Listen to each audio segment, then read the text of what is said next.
আসসালামু আলাইকুম। আমি মোহাম্মদ মেহেদী হাসান, একজন এসএমসি সেবাদানকারী। আজকের বিষয় কোন কোন ভিটামিনের অভাবে কি কি রোগ হয় এবং প্রতিরোধ হিসাবে কি কি খাবার খেতে হবে বিস্তারিত আলোচনা করছি।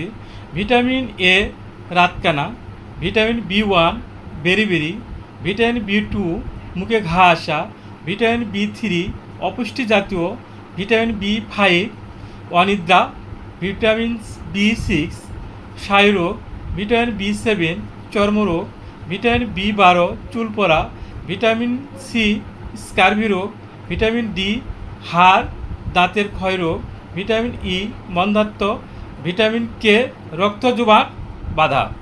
আর প্রতিরোধ হিসাবে কি কি খাবার খেতে হবে, যেমন ভিটামিন বি1 মটর, বাদাম, মাছ মাংস, ভিটামিন বি2 দুধ, দই, সবুজ শাকসবজি, ভিটামিন বি3 মাছ, মুরগি, বাদাম, মটর, ভিটামিন বি5 মাংস, ডিম, ভিটামিন বি6 মাছ, মাংস, বাদাম, আলু, ভিটামিন বি7 ডিম, মাছ, মাংস, বাদাম, ভিটামিন বি9 ফল, সবুজ শাকসবজি, ভিটামিন সি লেবু, আমলা, টমেটো, ভিটামিন ডি সূর্যের আলো, মাছের বেল, ভিটামিন ই বাদাম, vegetable oil, vitamin K broccoli, ফুলকপি, ভিটামিন এ দুধ, ডিম, মাছ, মাংস, গাজর ইত্যাদি।